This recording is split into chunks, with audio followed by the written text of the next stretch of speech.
So লম্বাংশটা কি? একটা ভেক্টরের দুটো উপাংশ যদি পরস্পর লম্বভাবে থাকে তাদেরকে লম্বাংশ বলা হয়। তাহলে আর একটা ভেক্টর যদি হয় এর থিটা কোণে একটা উপাংশ যদি হয় আর কস থিটা, তাহলে আমাদের লম্বাংশ আর একটা হবে আর সাইন থিটা। এখন এখানে একটা কমন প্রবলেম আছে। কমন প্রবলেম হচ্ছে আমরা মাঝে মধ্যে ভূমি কোণটা লম্ব কোণটা বুঝি না।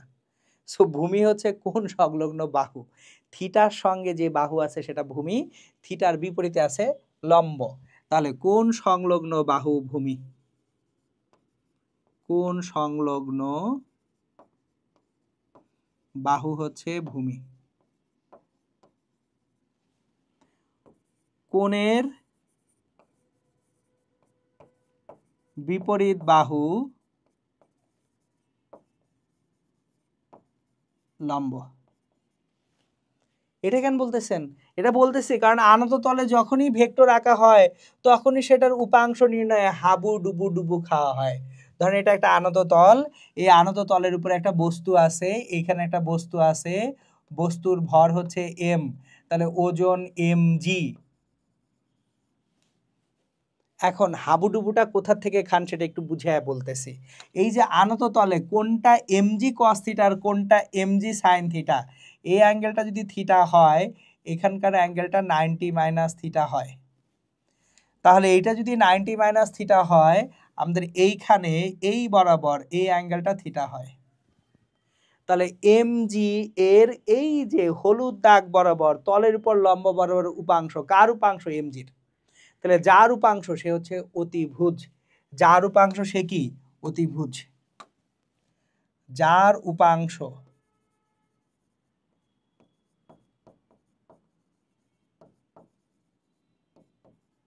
অতিভুজ। তাহলে এমজিটা কি? অতিভুজ। এখন কোণ সংলগ্ন বাহু কি? ভূমি। তাহলে এটা কি হবে? MG cos theta. টাটা, কাজ শেষ। তাহলে এটা এমজি কস থিটা। তাহলে লম্ব হবে, এটার সাথে লম্ব হবে অন্য উপাংশ কত হবে? MG sine theta. এই হচ্ছে আমাদের অ্যাকচুয়ালি লম্বাংশ এবং লম্বাংশ নিয়ে যে জিনিসটা মনে রাখতে হবে সেটা। সো এই গেল লম্বাংশ।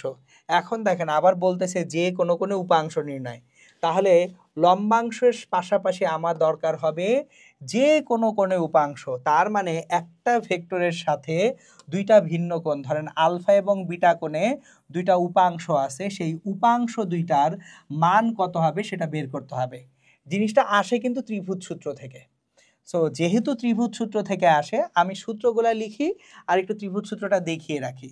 ধরুন কোনো একটা ভেক্টর, এটা আর, এটার দুইটা উপাংশ, একটা আলফা কোণে পি আর একটা হচ্ছে এইখানে বিটা কোণে আরেকটা উপাংশ আছে কিউ। তাহলে আমাদের আর ভেক্টরের দুটো উপাংশ, একটা হচ্ছে আলফা কোণে পি আর একটা হচ্ছে বিটা কোণে কিউ। তাহলে পি এবং কিউ এর সূত্র আপনারা শিখে আসছেন, P equals to R sine beta divided by sine alpha plus beta. P আর এর সাথে কত কোণে আছে? আলফা কোণে আছে, তাহলে বিপরীত কোণ নিতে হয়, অন্য কোণটা নিতে হয় বিটা। কিউ আর এর সাথে আছে বিটা কোণে, তাহলে নিব R sine alpha divided by sine alpha plus beta. এখন এই জিনিসটা আপনারা সূত্র আকারে মনে রাখেন। আমি বেসিকটা সব সময় মনে রাখতে বলি। কেন? কোনো কারণে পরীক্ষার হলে যে মাথা গরম হয়ে গেছে, সূত্র ভুলে গেছি, এই টাইপ জিনিসপত্র হলে যাতে সমস্যা না হয়। এটা আলফা, এই অ্যাঙ্গেলটা আসলে বিটা। আমি সামুদ্রিকটা কমপ্লিট করলে আপনারা বুঝবেন। এই কোণটা বিটা মানে আসলে ওই কোণটাও বিটা।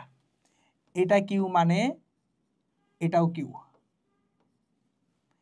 এটা পি, এটা আর। তাহলে দেখেন ত্রিভুজের সাইন সূত্র অনুযায়ী পি ডিভাইডেড বাই যে কোনো একটা বাহু বিপরীত কোণের সাইনের অনুপাত সাইন বিটা ইকুয়ালস টু, আমি আর জানি, R divided by sine 180 minus alpha plus beta. দেখেন P by sine beta, P by sine beta সমান আর ডিভাইডেড বাই বিপরীত যে কোণটা আছে এই কোণটা কত? এই কোণটার মান হচ্ছে 180 মাইনাস আলফা প্লাস বিটা।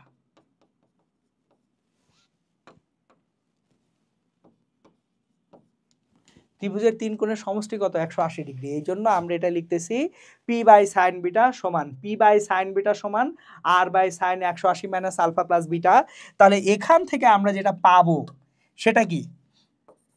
আমরা যেটা পাবো পি সমান R sine beta divided by sine alpha plus beta. কারণ সাইন 180 মাইনাস থিটা সমান কত হয়? সাইন থিটা হয়। সাইন 180 মাইনাস থিটা সমান কত? Sine theta. দ্বিতীয় চতুর্ভাগে সাইন অলওয়েজ ধনাত্মক।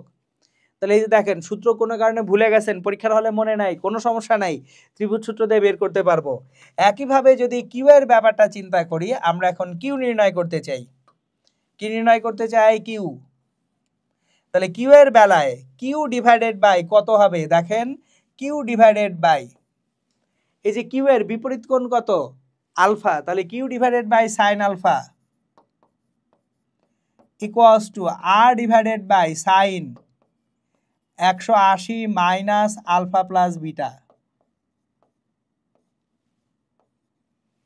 তাহলে এখান থেকে Q equals to R sine alpha divided by sine alpha plus beta. Okay, তাহলে এই যে দেখেন, আমরা কিন্তু ত্রিভুজ সূত্র থেকেও কিউ এবং পি এই দুটার ভ্যালু বের করতে পারি। কোনো কারণে যদি সূত্র ভুলে যান, কোনো সমস্যা নাই, জাস্ট মনে রাখেন পি যদি আলফা কোণে থাকে তাহলে পি এর মান বের করার সময় আমার নিতে হবে কি? আর সাইন বিটা। কিউ বিটা কোণে আছে তাহলে নিতে হবে কি? আর সাইন আলফা। ওকে, এগুলো আপনারা এইচএসসিতে পড়ে আসছেন, আমরা জাস্ট অ্যাপ্লিকেশনগুলো এখন দেখি। পরস্পরের সাথে লম্বভাবে ক্রিয়াশীল দুইটি বলের লব্ধি 80 নিউটন।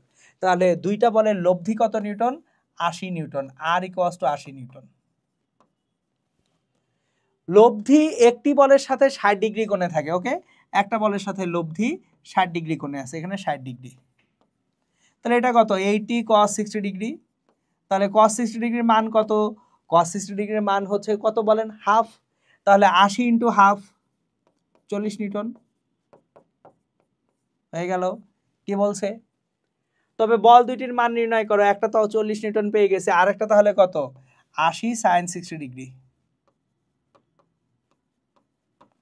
তাহলে 80 sin 60 ডিগ্রির মান কত? 80 ইন্টু sin 60 ডিগ্রি √3/2 40√3 নিউটন। তাহলে একটা হচ্ছে 40 নিউটন, আর একটা কত? 40√3 নিউটন। দেখেন, রুয়েটের কোশ্চেন ছিল, সোজা কোশ্চেন। নেক্সট দেখেন, এইখানে 10 ইউনিট মানের একটা ভেক্টর আছে। 30 এবং 45 ডিগ্রি কোণে উপাংশ দুটাকে ভাগ করা হয়েছে। পি আর কিউ নির্ণয় করতে বলা হয়েছে। পি এখানে 10 একক মানের একটা ভেক্টরের 30 ডিগ্রি কোণে উপাংশ। তাহলে পি কত ডিগ্রি কোণে আছে? 30 ডিগ্রি কোণে। পি ইকুয়ালস টু আর এখানে কত? 10 সাইন। তাহলে পি আছে 30 ডিগ্রিতে, নিব তাহলে কত degree? 45 degree divided by sine alpha plus beta 30 degree plus 45 degree. তাহলে এইখানে আমরা যেটা পেয়ে যাব 10 sin 45 degree, 10 into sine 45 divided by sine 75। এটা তাহলে হবে 7.32 একক। পি হবে 7.32 ইউনিট। ওখানে যেহেতু ইউনিট বলছে আমরা ইউনিট লিখছি। এবার কিউ, কিউ আছে কত কোণে? কিউ আছে 45 ডিগ্রি কোণে। তাহলে কিউ সমান 10 sin 30 degree divided by sine 30 plus 45 degree. তাহলে 10 ইন্টু সাইন 30 ডিগ্রির মান half divided by sine 75 degree. তাহলে 5 by sine 75 degree, 5 by sine 75, এটা আমাদেরকে দিবে 5.176 ইউনিট। তাহলে দেখেন, লম্বাংশ এবং যে কোণে কোণে উপাংশ নির্ণয় কিন্তু আসলে খুব বেশি জটিল কাজ না, ইজি কাজ।